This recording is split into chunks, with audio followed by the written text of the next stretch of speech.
এই আয়াত প্রত্যেক নামাজের পরে 3 বার পড়বেন। অর্থ হইল যদি কোনো বিপদ আসে আল্লাহ ছাড়া এটা কেউ এটা সরাইতে পারে না।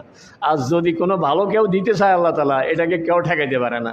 তো আমি 3 বার করে পড়ছি আর আমার রোগ একেবারে ভালো হয়ে গেছে। আপনি যাই নামাজ বিছাইয়া 2 রাকাত নামাজ পড়ে আল্লাহর কাছে বলেন, সরাসরি আল্লাহ তাআলা আপনাকে দিয়ে দিবেন। যেটা দুনিয়ার কেউ পারে না সেটা পারে কে? আল্লাহ তাআলা দিয়ে দিবেন, আল্লাহ তাআলা করে দিবেন। এবার একজন লোক আমার খুব পরিচিত, ঢাকায় শিক্ষা ভবনে চাকরি করতেন না, খুবই সৎ মানুষ, খুবই ভালো মানুষ। উনি মারাত্মক ক্যান্সারে আক্রান্ত, অবসর হয়ে গেছেন বেচারা।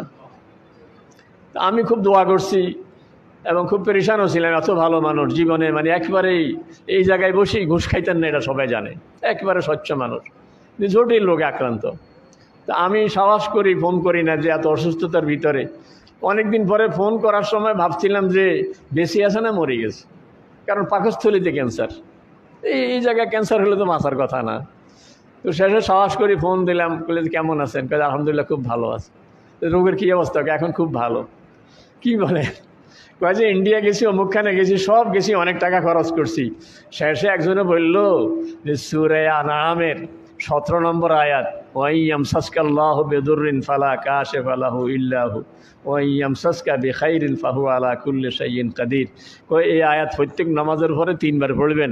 অর্থ হইল যদি কোনো বিপদ আসে আল্লাহ ছাড়া এটা কেউ এটা সরাইতে পারে না। আর যদি কোনো ভালো কেউ দিতে চায় আল্লাহ তাআলা এটাকে কেউ ঠেকাইতে পারে না। তো আমি 3 বার করে পড়ছি আর আমার রোগ একেবারে ভালো হয়ে গেছে। আমি আশ্চর্য হয়ে গেছি, হুজুর একিনের সাথে পড়ছি, দেখছি যে দুনিয়ার কোনো ডাক্তার আমাকে ভালো করতে পারবে না, ভালো করতে পারে একমাত্র আল্লাহ। ওই একিনের সাথে পড়ছি, তো আল্লাহ তাআলা আমার রোগ ভালো করে দিচ্ছে।